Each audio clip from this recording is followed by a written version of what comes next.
Hello everyone, आज आपके लिए हम लाए exercise 3.1 pair of linear equation class 10 page number 29 math NCERT question number 3। क्या कर रहा है क्वेश्चन, सबसे पहले समझने की कोशिश करते हैं। गिवन द लीनियर इक्वेशन, क्या दिया गिवन मतलब दिया हुआ है क्या linear equation 2x + 3y - 8 = 0 right करना है। क्या करना है, राइट करना मतलब अनदर लीनियर इक्वेशन, दूसरा लीनियर इक्वेशन आपको ऐसा ही लिखना है जो ऐसा दिया हुआ लीनियर इक्वेशन के फॉर्म में एक दूसरा लीनियर इक्वेशन क्या लिखना है, लिखना है इन टू वेरिएबल, दो वेरिएबल, फिर दो वेरिएबल का मतलब एक x हो एक y हो, दो वेरिएबल हो गया in two variable such the geometrical representation of the pair so form is.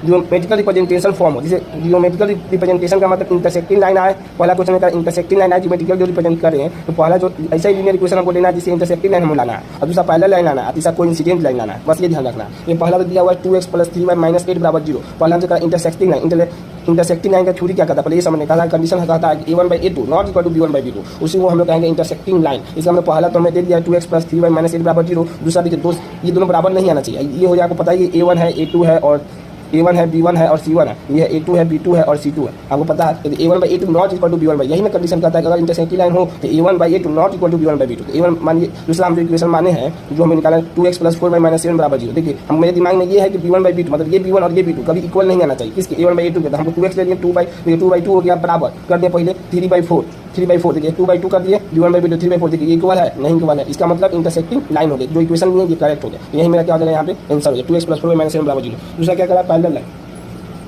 देखिए दूसरा क्वेश्चन क्या करा, दूसरा करा है कि पैरेलल लाइन किसे कहेंगे, तो सबका कंडीशन अगर आप याद रहेगा तभी क्वेश्चन बनेगा। फिर यहाँ पे पहला तो कंडीशन दिया हुआ था क्वेश्चन में कि 2x + 3y - 8 = 0, 2x + 3y - 8 = 0। दूसरा आपको पैरेलल लाइन का कंडीशन पता होना चाहिए। पैरेलल लाइन का कंडीशन क्या कहता है कि a1/a2 = b1/b2 not equal to c1/c2 होना चाहिए। अगर कोई भी लाइन पैरेलल लाइन हो ये कंडीशन फुल हो, इसके हिसाब से ही हम यहाँ पर लिखेंगे टू वेरिएबल, लेकिन टू लीनियर इक्वेशन दो वेरिएबल लिखना है, अलग अलग वेरिएबल। तो हम लिए क्या, ये मेरे दिमाग में ये दोनों बराबर होना चाहिए। तो देखिए इसी का टेबल ले लेंगे, इसी का दुगुना ले लिए 2 दूना 4, इसका दुगुना ले 3, हमको इसको अलग लिखना है। a1/a2 और b1/b2 तो यहाँ से बराबर आ जाएगा, इसका दुगुना ही दिए दोनों कटेगा तो 1/2 आ जाएगा, मगर 8/7 नहीं है तो 8/7 तो कटेगा ही नहीं। इसका मतलब a1/a2 = b1/2 not equal to c1/c2, मतलब ये क्या आ जाएगा पैरेलल लाइन आ जाएगा। कहीं कंडीशन जो दिया उसके हिसाब से क्वेश्चन हमसे पूछा पैरेलल लाइन का कंडीशन बताइए, तो ये आपका हो जाएगा पैरेलल लाइन। तो देखिए ये जो इक्वेशन हो गया मेरा 4x + 6y - 7 = 0, ये आपका आंसर हो गया। बस ये लीनियर इक्वेशन। तीसरा करा है कोइंसिडेंट लाइन, कोइंसिडेंट लाइन किसको कहेंगे, कोइंसिडेंट लाइन मतलब इन्फिनिटी एक पॉइंट पर 8 पॉइंट अनंत तक जाए, आपको बताया इससे पहले क्लास में। तब इसका कंडीशन क्या कहता है कि a1/a2 = b1/b2 = c1/c2, क्या होना चाहिए, ये तीनों बराबर होना चाहिए। इसका देखिए हम तिगुना ले लिए, ये तिगुना है, हम देखिए टेबल ले लिए 3 3 का 9 3 गुना ले लिए, फिर इसका भी तिगुना ले लिए।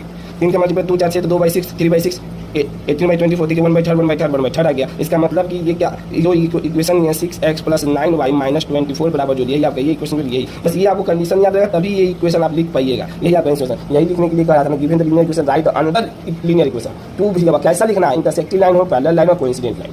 नहीं समझ में आया इसी तरह से ज़्यादा से ज़्यादा कमेंट सेक्शन में अपना डाउट कीजिए, शेयर कीजिए और ज़्यादा से ज़्यादा कमेंट कीजिए। Thank you so much.